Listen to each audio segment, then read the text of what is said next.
अमा के आगा कंदासीं मोहरम हराम में हर पासे या हुसैन जो सदाऊं बुलंद थी रहियूं आहिनि।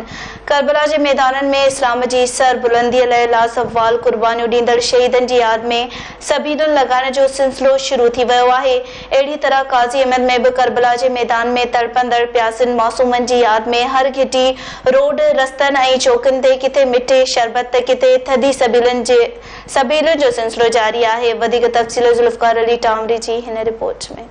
मुहर्रमुल हराम जो चंड नज़र ईंदे ही हर तरफ़ या हुसैन जो सदाऊं बुलंद थी वेंदियूं आहिनि। करबला जे मैदान में इस्लाम जी सरबुलंदी लाइ लाज़वाल कुर्बानियूं ॾींदड़ शहीदनि जी यादि में सबीलुनि लॻाइण जो सिलसिलो शुरू थी वेंदो आहे। अहिड़ी तरह काज़ियनि में करबला जे मैदान में तड़पंदड़ प्यासनि मासूमियनि जी यादि में हर गली रोडनि रस्तनि चौकनि ते किथे मिठे शरबतनि त किथे थधे पानी जी सबीलुनि जो सिलसिलो जारी आहे। मौला हुसैन अलैहिस्सलाम जी यादि में काज़ी अहमद शहर में सबीलनि जो अहतमाम थी वियो आहे। हर जगह ते हर घटी में हर गली में एॾी शदीद गर्मी हुजण जे बावजूदि मोमिननि में जोश ऐं जज़्बो आहे।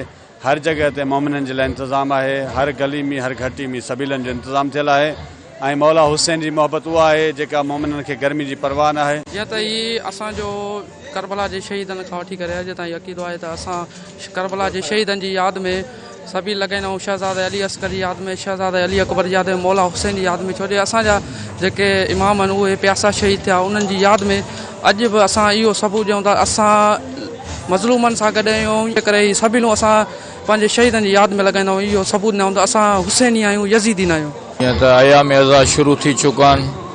ही सबीलूं असांजा कारा कपिड़ा ही उनजी शइ जी निशानी आहे त माह मुहर्रम शुरू थी चुको आहे ऐं करबला जे शहीदनि जा ॾियारा आहिनि।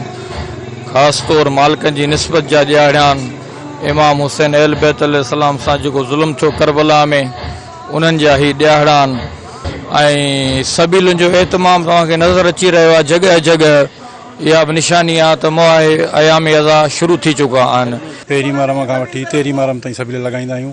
हिन में शरबत मिनकुरोज़ बि हूंदो आहे ऐं राति जो चांहि जी सबील हूंदियूं आहिनि। आवाम जी ख़िदमत जेकी बि मोमिन ईंदा आहिनि मोमिनियाणियूं उन्हनि जी ख़िदमत चाकीरी असीं कंदा आहियूं। हुते इहे हुसैनी सबील हर साल असां लॻाईंदा आहियूं। बचपन खां लॻाईंदा ईंदा आहियूं ऐं ताईं हयातीअ ताईं लॻाईंदा ईंदासीं। इमाम हुसैन जी हर जगह ते सबील लॻी चुकी आहे। गर्मी जी शिदत ॾाढी आहे पर मौला जा अज़ादार हर जगह ते सबील न्याज़ जो बंदोबस्तु करे रहिया आहिनि। मुंहिंजो उन्हनि खे सलाम आहे। इमाम हुसैन जो गम हर वक़्तु हलंदो ऐं रहंदो ॾींहुं क़यामत तक। लबैक या हुसैन। कैमरामैन साजिद टावरी सां गॾु ज़ुल्फ़कार अली टावरी, धरती टीवी न्यूज़।